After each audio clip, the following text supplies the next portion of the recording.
Bem, vamos lá. A gente tem algumas situações para falar aqui.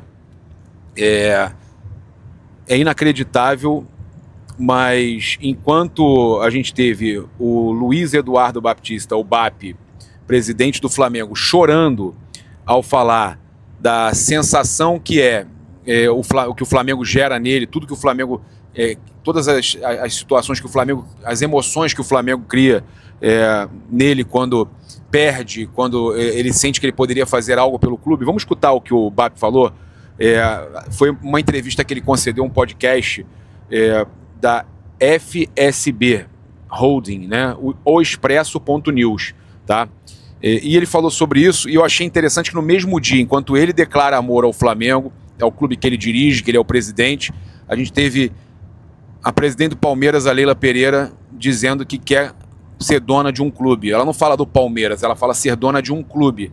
E a gente percebe uma diferença muito grande, né, quando você comanda um clube, você ama aquele clube, e quando você comanda um clube, mas você está ali por simplesmente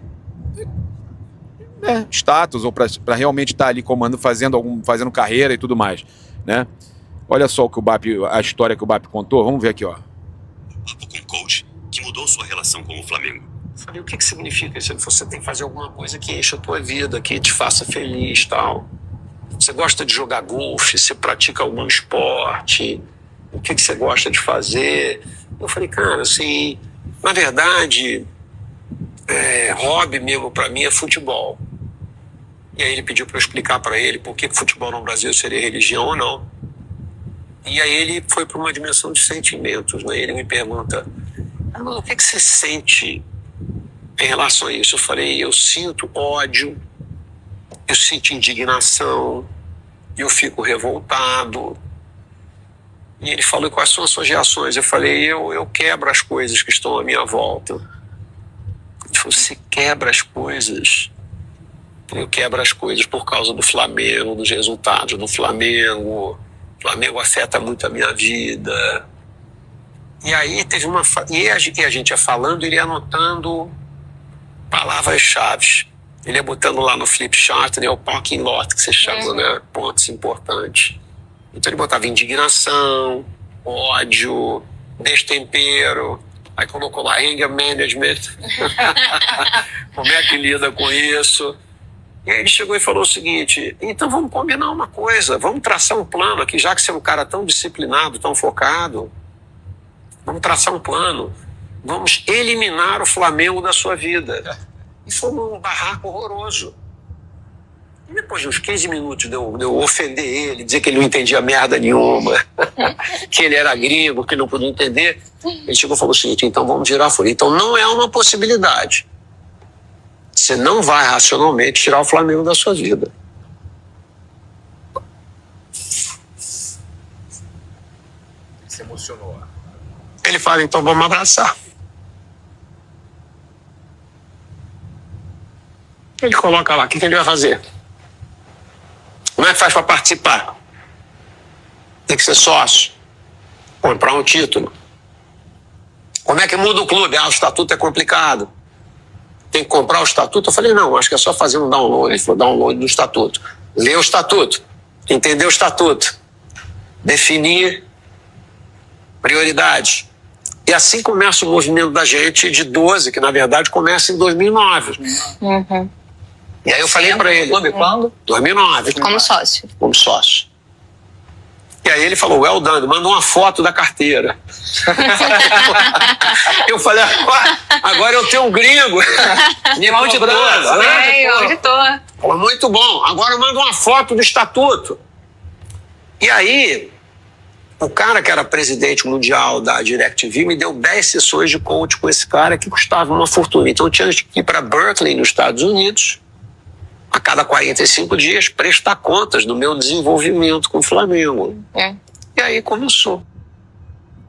Gente, então, aí você vê o quanto é Flamengo, né? O quanto mexe com ele, o quanto o BAP, presidente do Flamengo, torce, ama o Flamengo, né? As emoções que ele sente e tudo mais, né? Então isso aí para mim é espetacular. A gente vê que ele realmente se importa com o clube que ele dirige. E aí você tem a Leila Pereira dando entrevista ao... Foi o Globo, né? Foi o Globo, deixa eu pegar aqui. Globo News. Ela deu entrevista para Globo News. E aí ela falou o seguinte: pode ser que no futuro eu seja dona de um clube. É isso mesmo, né? Na estreia do Pode Ir, ela falou que no futuro ela quer ser dona de um clube e que ela não se vê mais pedindo voto para ser presidente e tudo mais. E qual é o clube que ela quer ser dona, gente? Que a família dela lá, uma família Lamáquia, tá comprando? É o Vasco. Que aí eles ficam dizendo, não tem nada a ver, é a família dela, é o filho do marido e tal, não é ela. Tá aí. E deixando claro, né, que não tem amor na jogada. O negócio dela é ser dona de um clube. A situação dela era sempre fazer isso para ser dona de um clube. E eu fico muito feliz de ver a diferença entre o presidente do Flamengo e a presidente do Palmeiras. Ela ainda, para completar, destacou que o Flamengo não é o grande rival do Palmeiras, tentando diminuir, né, um pouco o Flamengo não é o rival do Palmeiras e tudo mais. Eu não sei realmente o que ela quer fazendo essas coisas. Olha só, o Flamengo não é o grande rival do Palmeiras. O Flamengo é um clube que está sempre disputando títulos conosco. É uma grande instituição e compete em todas as frentes. Por isso existe essa narrativa de rivalidade. Eu não inicio embates com a diretoria do Flamengo, mas se sou provocada, não vou ficar em silêncio. Cara, é você que provoca sempre, é você que sempre cita o Flamengo, tá de novo citando o Flamengo. Flamengo, ninguém cita você para nada. A gente, por exemplo, nós influenciadores, que você ontem falou, não consumam os influenciadores. Nós apenas rebatemos narrativas ridículas que são publicadas por próprias notas oficiais do Palmeiras, né? E ela fala, não vou ficar em silêncio. Às vezes são feitas declarações das quais discordo e eu respondo. Não, você não responde. Você afirma e você é respondida. É diferente, tá? É impressionante, cara. Impressionante. E para a gente trazer aqui, né, uma situação interessante ainda com relação a tudo isso, né, porque tem a ver com o Varmeiras, essa situação toda desses absurdos da arbitragem, que eu já falei que tem que afastar o chefe da comissão de arbitragem, que é o Rodrigo Sintra, tem que colocar um outro cara, porque é muito tempo acontecendo muita sacanagem, muito erro. O jogo do Mirassol também, a gente precisa falar, o jogo do Mirassol, que foi marcado impedimento, a bola vindo de um lateral, é desconhecimento total, é falta de qualificação, né? Então são situações aí que não dá pra gente aceitar, a gente não tem como aceitar mais. O Mauro César Pereira e o Neto comentaram o que aconteceu, a grande vergonha do futebol brasileiro. Segundo o Mauro César, olha, um gol que não dá para entender o porquê da anulação, não dá para entender o porquê daquela polêmica toda entre VAR e árbitro de campo. Nem a central do apito achou o gol irregular, ou o que restou da central do apito, né? Ele fala, realmente é uma vergonha. Depois marcou o pênalti, aí a Chapecoense perde, enfim. Não foi legal, tá? O que justifica a anulação daquele gol? Não dá para entender, realmente não dá para entender. E esse assunto não pode ser tratado como uma questão menor, porque existem erros e erros.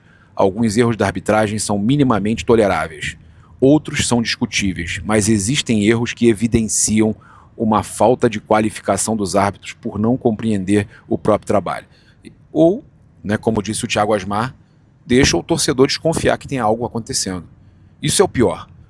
O Asmar foi muito bem quando ele fala o torcedor tem o direito, vendo isso tudo, de desconfiar.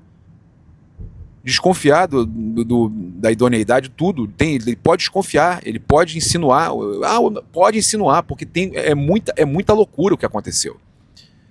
Tem que desconfiar, porque tem coisa errada acontecendo. Tem que desconfiar. É surreal. Tá tudo errado, gente.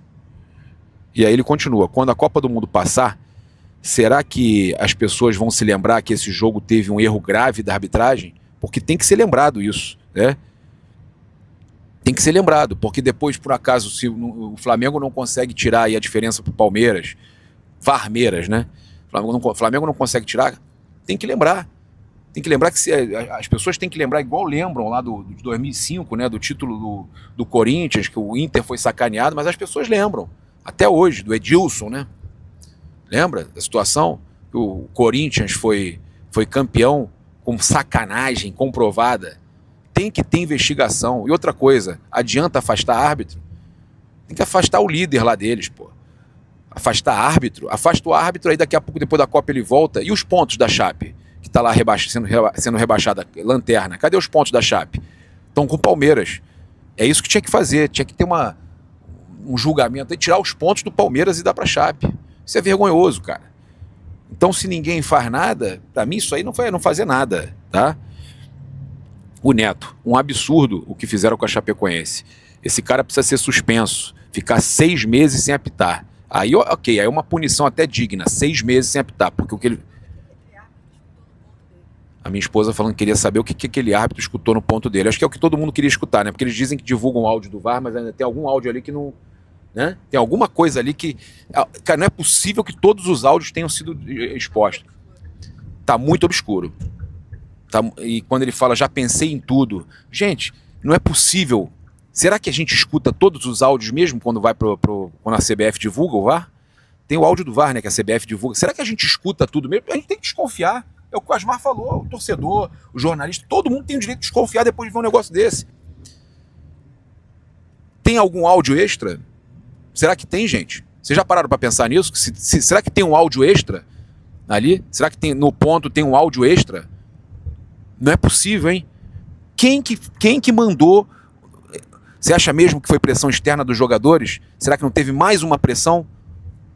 Como que ele tomou aquela decisão de analisar o lance no vídeo, se não tinha nada para ser analisado, se o próprio VAR falou que a decisão dele estava correta, não tinha nada para ser analisado?